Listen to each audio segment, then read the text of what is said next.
Hi, Zachary.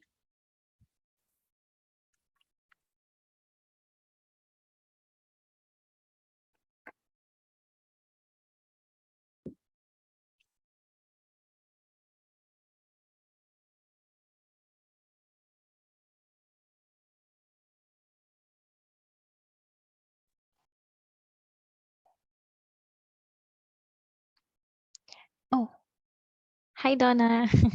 Hi. I'm sorry. I think we hopped in into the wrong. I hopped in into the wrong Zoom. Yeah, I don't think you need to be in this one. Yeah, but nice to see you today. Okay, have a great day. Bye-bye. You too. Bye bye.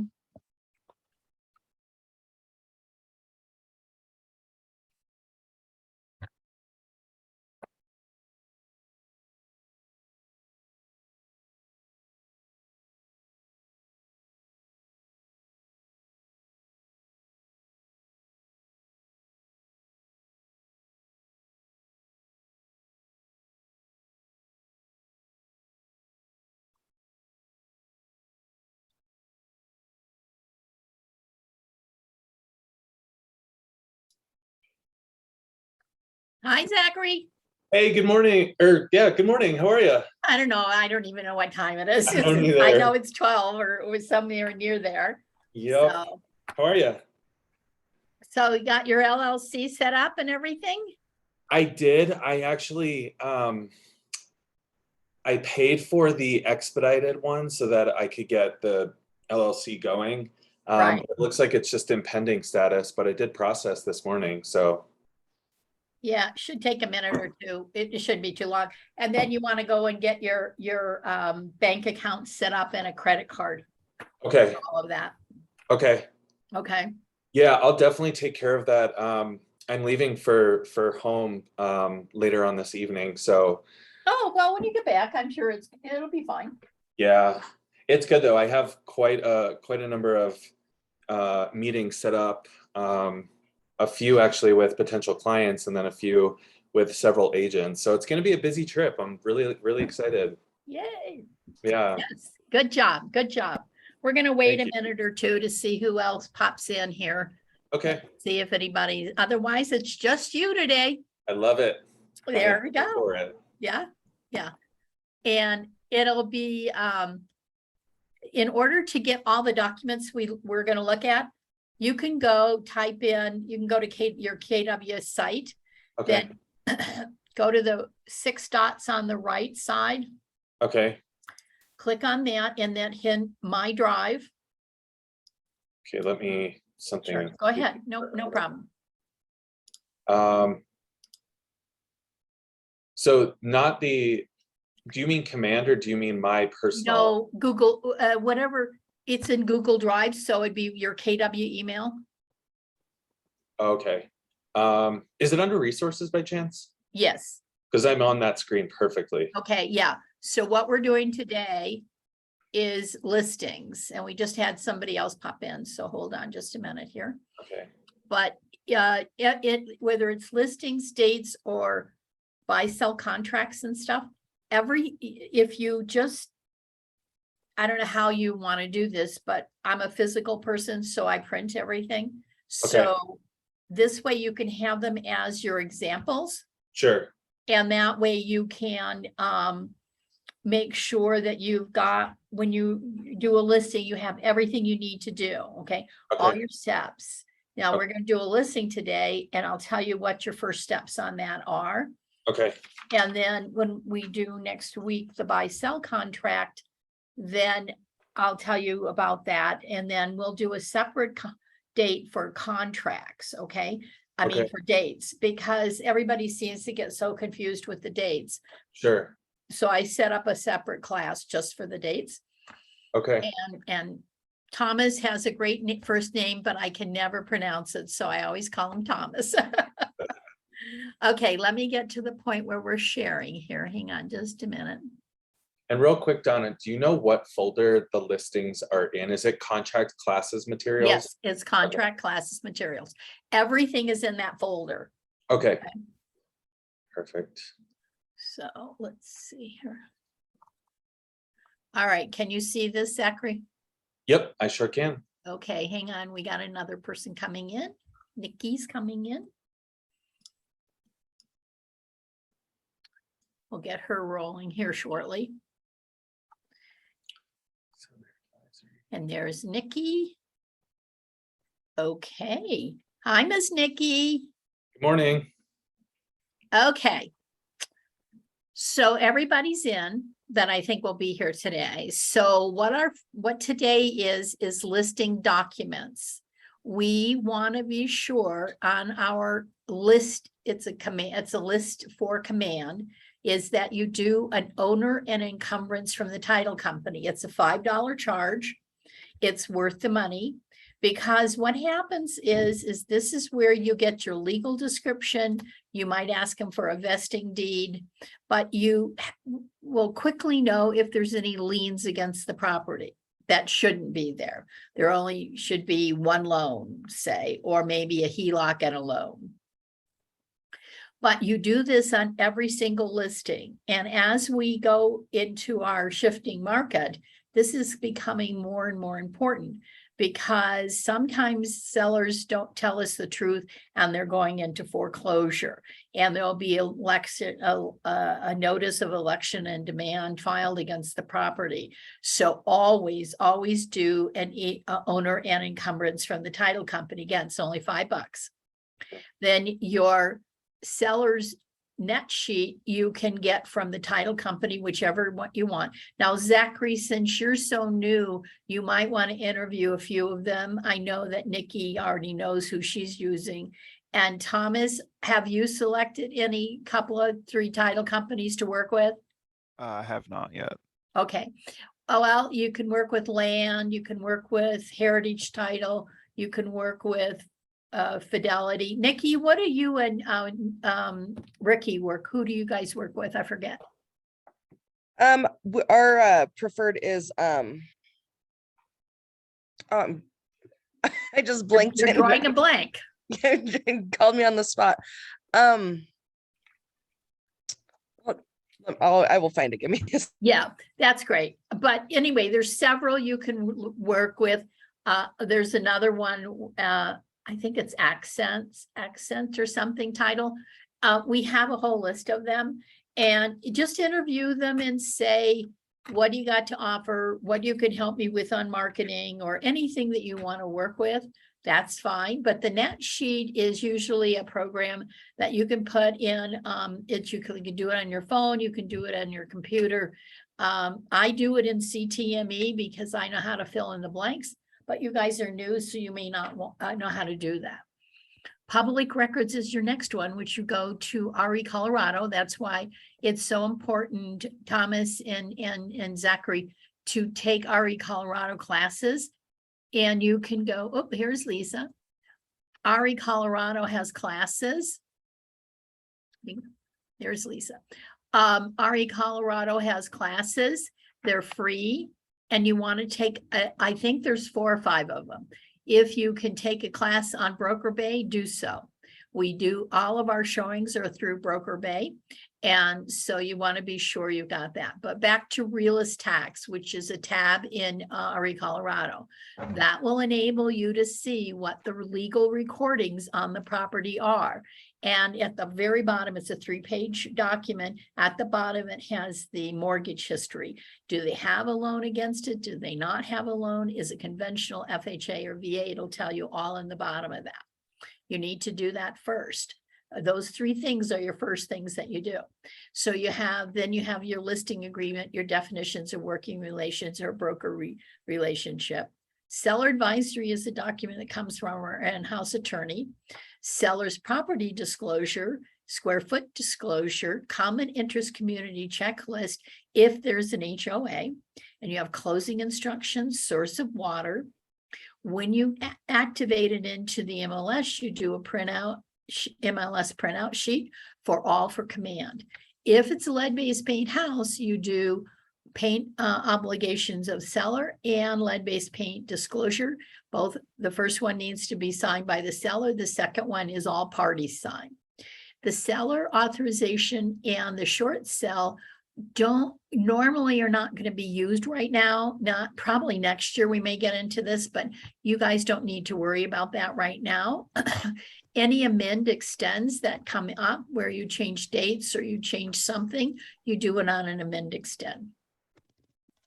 Then once it goes under contract, then you print out an MLS printout sheet and you upload it into Command along with the contract, a counter proposal if there's one, copy of the earnest money, and the inspection objection and resolution. If you don't have one, just give me a quick note saying we didn't do any, nobody did an inspection.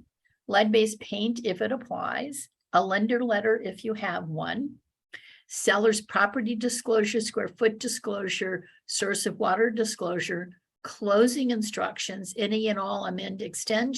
And if there's a post-closing occupancy, you actually put that in also. Then you go to Command. It says Command commission request. You fill it out, follow the bouncing ball. That's how you get paid at closing. Then once we close, the title company will send your documents, ask them to send it in an email form. Then you upload the title company's documents, copies of your check or the distribution sheet, and a sold MLS. You've got to change that MLS to sold if you're a listing agent within 48 hours, or they're going to start finding you. So that's real important that you do that on time. Oh, Zachary, you got your hand up. I'm sorry, I can't see you.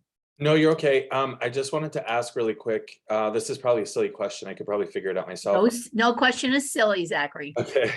On the CTME program, instead of like, let's say if I didn't use DocuSign and I use CTME, I can find all these documents on. They're all there. They're in both programs. Okay, and I can use them digitally instead of printing them out as well? You don't have to print them out. You do it. Everything is digitally done.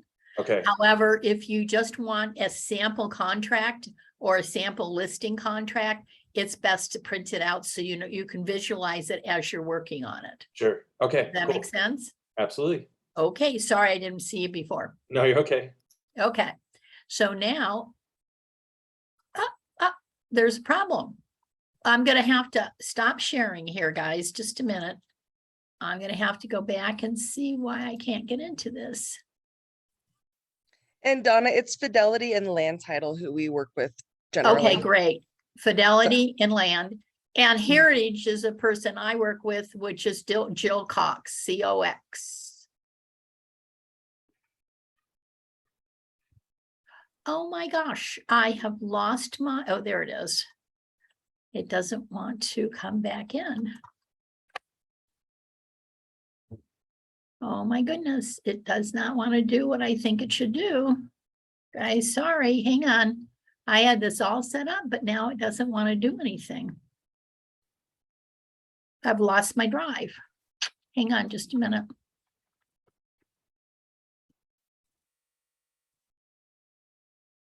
Oh my goodness. Sorry.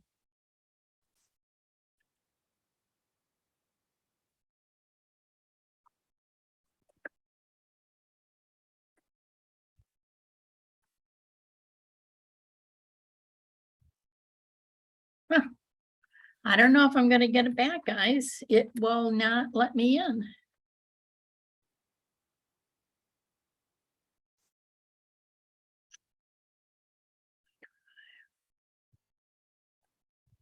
Let's see.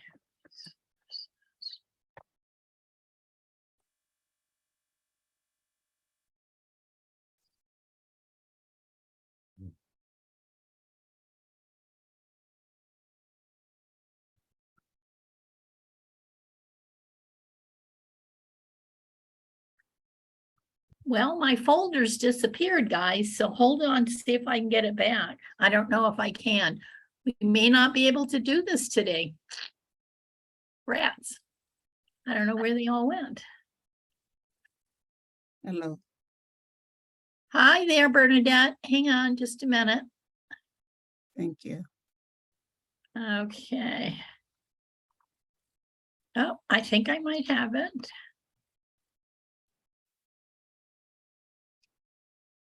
All right, let me go and share again.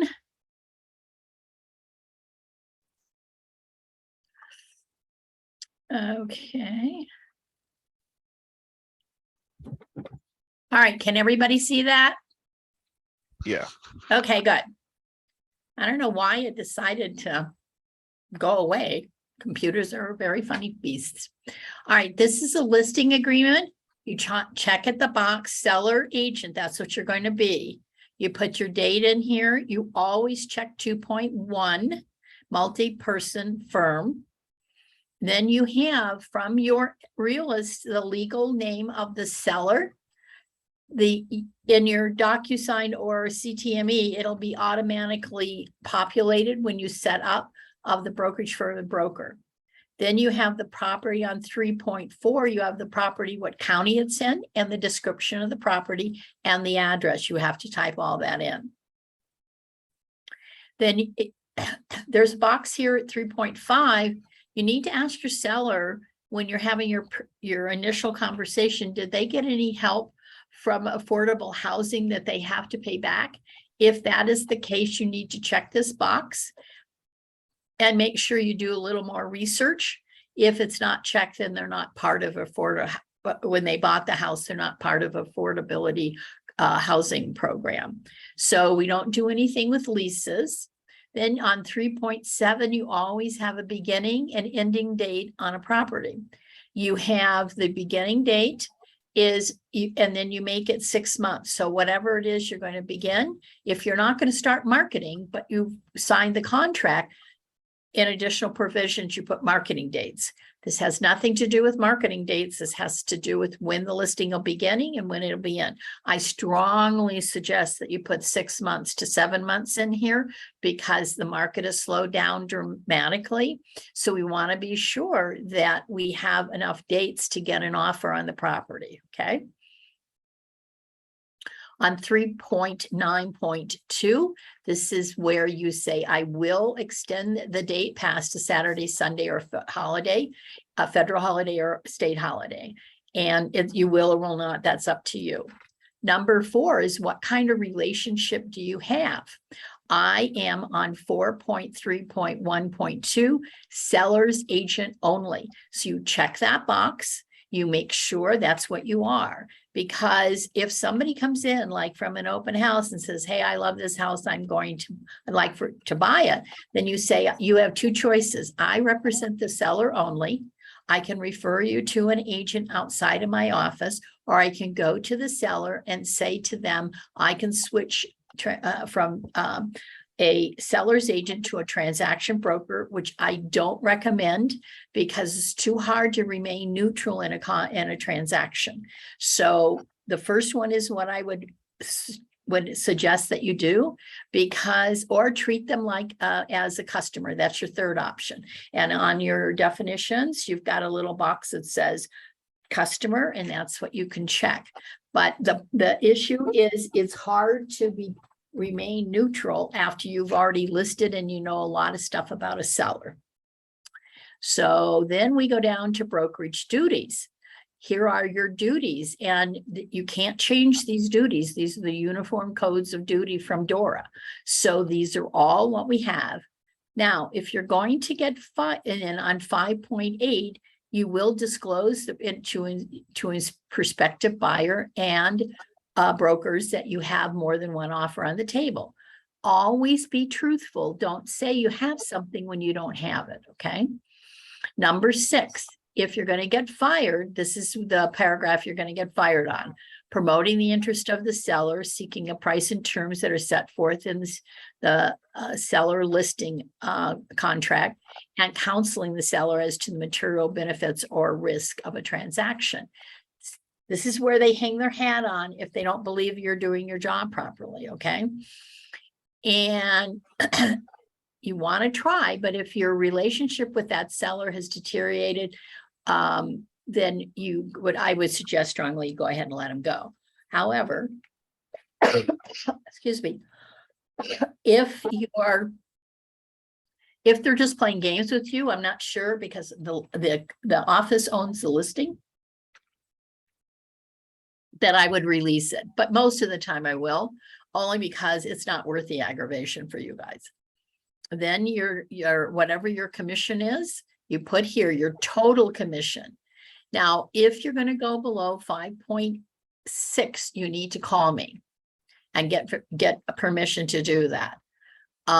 Because you're going to split whatever this total is with a buyer agent or transaction broker. Okay. Next year, we're going to take out this particular, it's got to be rearranged. Okay. It's the same across the board, whoever you're going to pay a co-oping commission to. It'll change by January 1 of 2023. 7.1.2 is a lease. I always put this in here at the time of lease. I don't normally exercise this. In fact, I've never exercised it. Always just a step to keep everybody honest and make sure everybody's doing what they're supposed to do. 7.1.3 is none at this time. There's no other compensation. Now on 7.2.3 is the holdover period. So you can go anywhere as low as 30 up to 120 days, whatever you want is fine. And you will get paid a commission. So you want to check will. And you, the next thing you have on 7.3, these two are fine. 7, 8, and 9, you want to read and make sure you understand what you're doing there. On 7.1.1, yes, I will put it submitted to more than one MLS services, and it will be in more than one place on an exchange. You have seller authorizes to use electronic and other marketing methods except none. Always put none in there. Don't leave it blank. 9.1.4 is you check your box will for be displayed. The address will be on the internet and the listing will be on their internet. That's how we market our properties these days. Then on 9.2.1, I would suggest strongly that you get an electronic lockbox, and it's more accurate about who goes in. You set it through Broker Bay, they get a code, all is good. Manual is not quite as good. I use it for my housekeepers. Other than that, I don't have any reason to use a manual one. And the seller must be called or text. You can put that in here. Most of the time they are text through Broker Bay, I believe. So you can say instead of must call, you just say must text and call, or call. Either one will be just fine for the showings. You don't want a seller to come home or a child of a seller to come home and find people in their house and they get all freaked out. So we want to be sure that they are notified that they do have a showing. 9.2.2. You want to check the box active real estate license, and I forgot to check this box, but also check the box license appraiser. You only want licensed people into your property. You don't want unlicensed anybody. So if your house goes under contract and the agent calls and says, listen, my assistant is coming to show my buyer, you want to ask the question, are they licensed or unlicensed? If they're unlicensed, you have to say, no, the seller only wants licensed people in the property, and that either you show up or another agent shows up. Unlicensed people are not authorized in the property, okay? All appraisers are licensed, by the way. Inspectors are not, just so you know. Then on 9.3.1, all professional marketing services offered by the brokerage firm as broker deems necessary. Put this in for your marketing part. This way you're only boxed into whatever the type of property you have. If you've got a condo that's only 1,000 square feet, you're not going to market quite the same as a house that's 4,000 square feet. You're going to do a little bit different stuff on those two. So you want to be sure you're not locked into something you don't want to do. On 9.3.2, this is authorization to take videotapes. Is there any place in the property, Mr. Seller, that you don't want photographed? It could be a child's room. It could be, a safe. It could be guns. It could be any kind of things. But let's be sure that everybody's on the same page of what pictures are going to show up in the MLS. Then 9.4 is marketing termination. You can terminate the marketing and not terminate the listing, guys. So if somebody is going to terminate, you have to be sure that it's both sections, the listing and the marketing, okay? Number 9 is negotiation, advertising. On 9:10, you don't have any listing agreement with anybody else. The answer is no, and nobody has submitted a prospect list to you as if you've gone on this listing and you had it listed before and they give you a list of people that might come back after you relist it. You wouldn't get paid, so you got to be sure you ask that question on 10:3. So 10:4 and 5 are pretty self-explanatory. That type of thing. Then you have 11 is your price. 11.2 is your terms. 11.3 is discount points. You put the word none at this time. So because we don't have an offer, so we don't know if anybody's going to ask us for anything or not. Then 11.4 are the costs that if it's an FHA and VA home, there are costs that a buyer and the buyer cannot pay. So therefore, you have to be sure that you want as a seller might have to pay. And if you don't do it properly in the contract, the agent can pay, will end up paying. So you want to put down, it doesn't exceed more than $350. The cost usually runs from $50 to $400. So it's usually not too super high. And then at that time, you want to put in seller shall decide at the time of offer if any seller concessions are to be given. Be sure you put that in there so you cover yourself when they get an offer. And if something's in there or something isn't in there, you're already covered for that. Then on 11.5, you decide what is the amount of the earnest money. 3,000 to 5,000 on a lower end. When you get past about 4, it could be 5 to 7. If you go past 7,500, if there's a suit, that it'll go to a different court. So always be careful. And the higher the price, you do want more. You want to be sure you have the earnest money to make it painful if they walk away, but you don't want it so painful they don't have it and they don't can't come up with it. Okay. Sellers proceed. How do they want it? Check or wire. If you're going to do wire, you have to stress to your seller that wire, they have to verify. If they get an email, call the title company, not the person who sent you the email, but the title company itself to verify, did you send me wire instructions? Did something change? And it's very, very important because we have huge wire frauds, guys. We've already had it happen in our office this year. And I just want to be sure wire fraud is like a red flag. As soon as the thieves see wire, closing, earnest money, whatever, they're going to try to steal it. So wire fraud is prevalent. So be double check, triple check. I don't really care, but be careful how you use wire.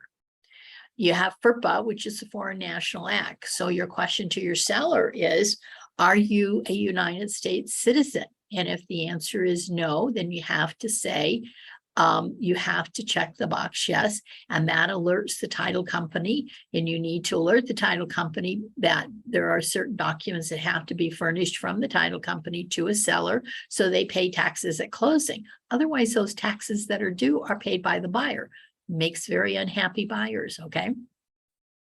You have Colorado withholding, which is usually 2%.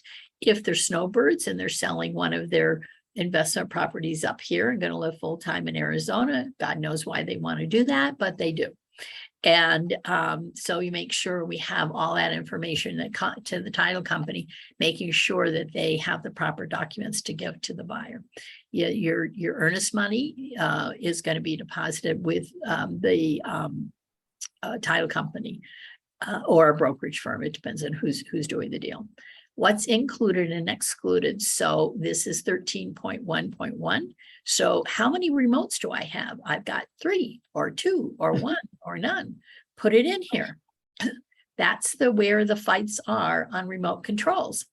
My daughter's significant other closed on a house. I think it was in June, the end of June, 1st of July, somewhere in that vicinity. And we wrote in the contract 2 remotes. So I get to the house to check before we close. There's not but one remote. So I said, where's the other one? Well, that's all the seller had. I said, that's not the question I ask you. I ask you that in the contract, I wrote 2. You and Lisa, did we have that problem with your house? Okay.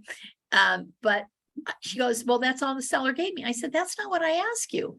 What was in the contract? Always refer to the contract. There were 2. I expect by 5 o'clock today, another one. And she went out and bought it and brought it to my daughter and her significant other. But the bottom line is they don't read it. So be specific. So now we don't have any solar or anything like that. It could be it's leased or something of that nature, but in this case, it isn't. What's included, this is just what generally is included. Here's where you personal property at this point. After the liens and encumbrances, except, and you put the word none, be specific. Other inclusion, and this is where you put your refrigerator, washer, dryer, gas, electric stove, microwave, hot tub, whatever is going to stay, okay? There are no leases. We're not going to have any lease information. What's included? Washer, dryer located in the laundry room on the main floor. Be specific. Where is that washer and dryer? The bigger houses often have 2. And so you want to be sure you've got all that information properly indicated in your listing agreement. 13.3 is trade fixtures. You don't have any, so you put the word none at the end of both of those sentences. Now we get to 13.4. It's parking and storage facilities. It's a 3-car garage attached. I know that. The reason I have you fill out 13.4 is when you are doing a listing on a townhome or a condo, it triggers a question to say, hey, do you have reserved parking? If you do, what's the number or 2 numbers? And where's your storage? What kind of storage do you have? Is it a closet? Is it a bin or whatever it is? This is why you put this, any that convey with the property. It could be a storage shed. You don't know. So ask the question. Now we get down to water. In most cases, all the answers to this paragraph 13.5 is none, except when you're selling property that has acreage. Then you ask the question, is there any water rights? Is there any mineral rights? Those are the questions you ask on a acreage property. Now we're going to convey title. We're going to convey it in a special warranty deed. Please do not check general warranty deed. The issue is that general warranty, special warranty deed, it warrants the property from the time the seller owns it till the seller sells it. General warranty deed has no more, all their guarantees have gone away. They did about 5 years ago. So special warranty, unless it's an estate sale, then you go and you check personal representative deed, which is not very often, okay? Now, monetary encumbrance against the property. When you ran your tax document from RE Colorado, you see there's a first. The first is in the amount of approximately blah, blah, blah from Wells Fargo, whatever it is. And 14.4. Now you know there's a loan. There has to be a payoff. You can verify with the title company, yes, there's a loan, and yes, you have to order a payout. No, there on 14.5, there's no renters, okay? Now, so homeowners association. Excuse me, 15, evidence of abstract is very, very rare. Okay, it's usually always title. 16 is what are the associations, and it's X per month or something per quarter or something per year. Okay, now accept the current regular assessments and none. So right now, the question you ask a seller, and especially in my area, on a special assessment, is one coming? Do you know of one? We're getting a special assessment next week that will be sent on to our insurance company from last year on September 3rd. So now we have this, and you'll pay your deductible and everybody goes forth. But if you have to ask the question, do you know of any special assessment that's coming up? And most of the time, They'll know if there's a special assessment, whether they'll tell you or not is another story, but eventually it will come out. But they have to pay it normally before they close. So, and that means when you write none, that means we're not going to accept anything else. Possession, you have to put down on 17 upon mutual agreement. And that's the reason is we don't have an offer yet. So we don't know what they're going to do as far as the date goes. Okay. Now 18 is the disclosures and things like that. 18.2.1 is your seller's property disclosure. You always want to try to get one in every property that you list. What it's saying is, here's the knowledge of the seller. I'm passing it on to the buyer. If you want to trust this, fine, Mr. Buyer, but get your own inspection, okay? So always try to get it. Lead-based paint houses, you want to get the lead-based proper document from January 1 to 1978. Get that all signed. Carbon monoxide detectors should be in the property at the time you list, 15 feet from every sleeping space in each bedroom. This is a state law because a family of 5 died of carbon monoxide in Aspen, and it has been a law for almost 10 years now. So it's important that they have it. If they don't have them, they need to install them before you list a property, okay? Make sure you try to get the property in the best condition as possible. 19.1, the seller has a right to cancel. 19.2, the agent has a right to cancel. Got to really go far before you cancel it, and hopefully if you communicate with the seller, you won't get into this bind, but every once in a while you do. So now on 20, if there's a dispute with a buyer and the dispute of the buyer comes in and you've got a dispute of the earnest money, who gets it? I always give it back to the seller, but you could divide it between you and the seller, okay? It's not my money, so I want to be sure they're the ones that have been harmed. So 20, 22, 23, 24, 25, and 26, 27 are all pretty self-explanatory. So read those over and make sure you understand what they say. 28, I always put down who my transaction coordinator is and who's going to pay for her, okay? Then on 29, what goes with this listing agreement? You've got your seller's property disclosure, square foot disclosure, seller's advisory, common interest community checklist, if it applies, closing instructions, seller's property, seller's proceeds sheet, and lead-based paint obligation sales if it applies. The only one I left out was definitions of working relationship, which you can put in there. Now, 30 all the way down to 38, again, are self-explanatory. And now we have our seller signatures. Now we have the next document that goes with this one is your definitions of working relationship, or as a brokerage relationship. And you always want to fill it out appropriately, how you're getting it to them and how did you convey it, on what day did you convey this? And again, your signature's there, their signature's there. Now we have seller advisory, which comes from our attorney. It's 6 pages long, I believe.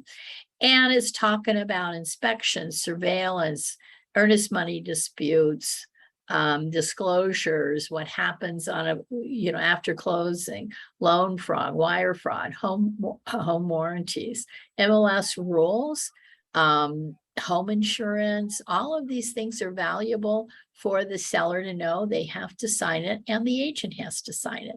So that's the first email you have. So in the first email, you've got your listing agreement, you've got your definitions of working relationship, and you've got your seller advisory. That's the first email. You send it to them and say, I need you to sign these documents. Let's go over them. You can do it by Zoom or whatever you want to do it by, or in person, whatever it takes. Make sure they sign that. Then your second email, I'll get to it in a minute here. I'm going to zip past something first. Your second email, if I can get to it.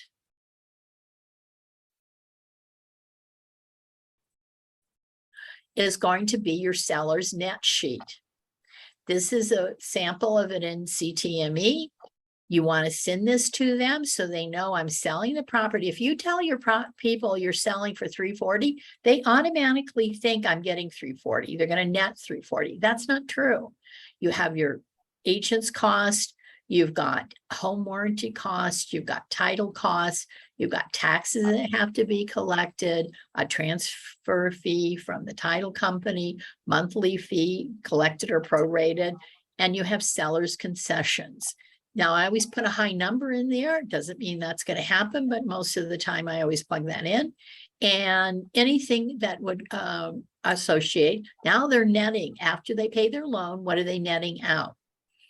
That's your second email to make sure they understand what they're getting. So you can say, I'm sending you 2 emails. The first one are your listing documents. Your second one is your net sheet. And it's see if you can feel comfortable with that. And if the answer is yes, then go ahead and sign the listing agreement. Now, the third email consists of disclosures. Okay. And oops, let me see. Disclosures would be seller's property disclosure.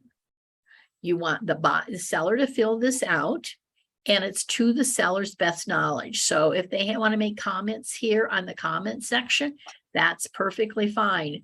The new roof was put on in 2023 or whatever it is, okay? Then you have them fill it out to the best of their ability.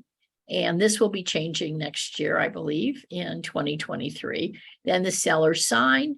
Now, this buyers sign that they're only receipting for the copy of this document. They're not agreeing with it. They're only receipting for it, okay?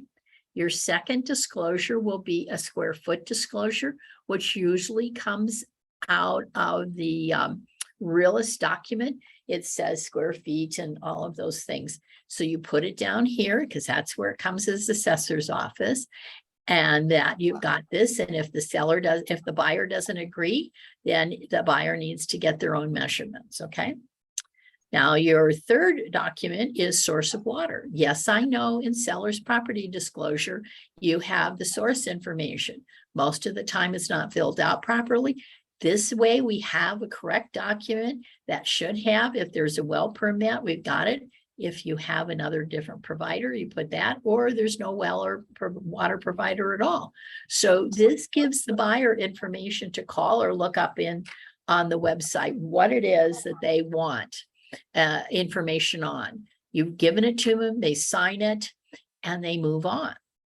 We have a closing instructions, which comes a document. We don't want to sign the closing instructions from the title company.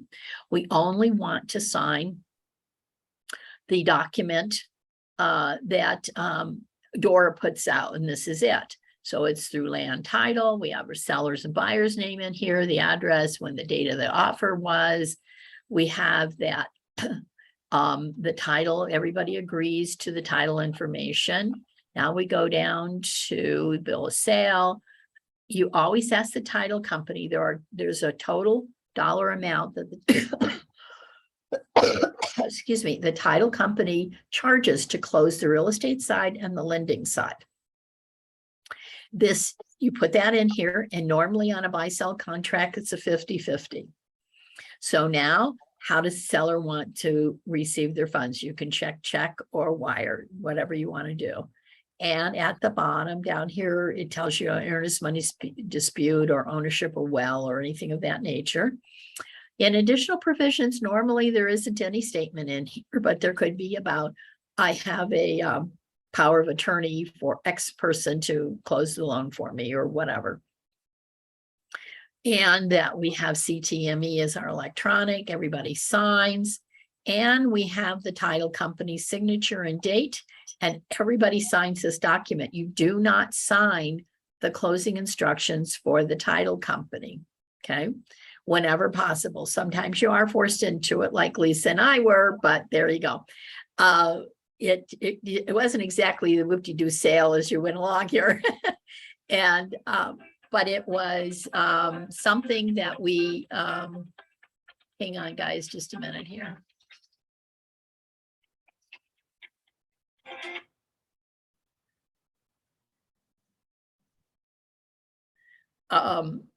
anyway, the title company should sign it prior to closing. And then 2 days before closing, you remind the title company that you're not going to sign their document, okay? So now you have, if this applies, lead-based paint obligation, seller signs, reads all that and signs.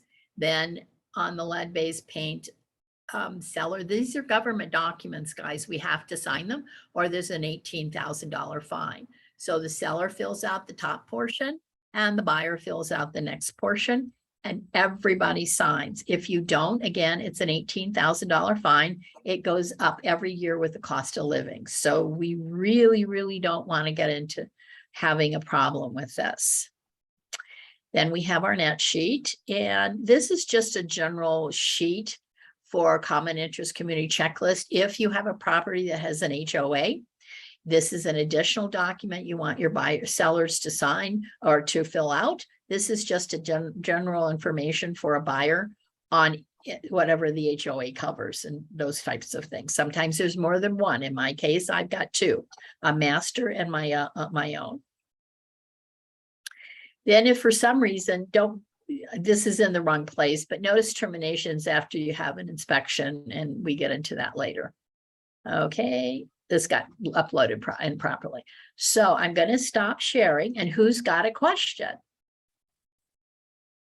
Anybody got a question for me on any of this? Yes, Zachary. So I just want to make sure in the first email, you'd have the listing agreement, the definitions of working relationships, and the seller advisory. In the second email would be the seller estimate net sheet. Right, you want to send those two at the same time. At the That same- way they've got all the information to sign on the listing agreement, okay? Okay. And then the third would be the seller's property disclosure, the square footage disclosure, which you can find from the realist document, the source of water addendum, and then the closing instructions, correct? Yes, and common interest community checklist if there's an HOA, Okay, that's okay? right. Awesome. Thanks for clarifying that. Yeah, no problem. Who else has got a question? Anybody? Yeah, on the net sheet, where do we get all that information? You can ask your title company that you work with, that you're gonna Okay. put the listing through, and ask them to put, they have websites, or they'll do it for you, Bernadette, okay? All right, thank Yeah. you. Yeah, Lisa, you got a question? Yeah, sample, the sample that we're running through right here, Right, is that available on our, on your under the resources. resources tab? Yeah, Okay, yeah.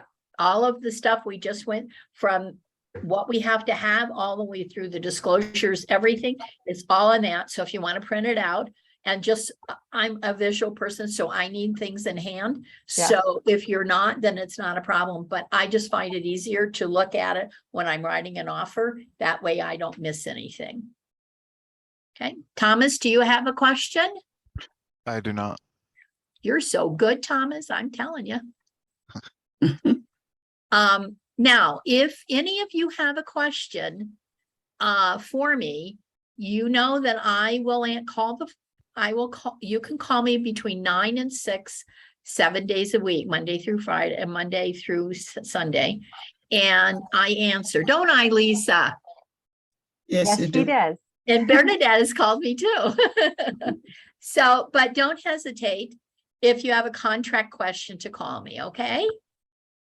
And then next week, what we're going to go over is a buy-sell contract, how the document that you want to put in when your buyer wants to purchase something, okay? Anybody else got anything else for me? Okay, well, Zachary, you have fun at home. Thank you so much. Appreciate it. Yeah, Philadelphia? Yep, Philly. I'm so sorry. Hey, I'm excited, but I'm also not looking forward to Yeah. it. I'd rather stay here in Colorado. Yeah, we're in the picture perfect time in Colorado right now. It's Absolutely. really beautiful now. Well, have a great trip. Be safe. Thank And you. I will talk to all of you next week. Have a great day. Bye, Nikki. Take Thanks, care. Donna. Bye. Thank you.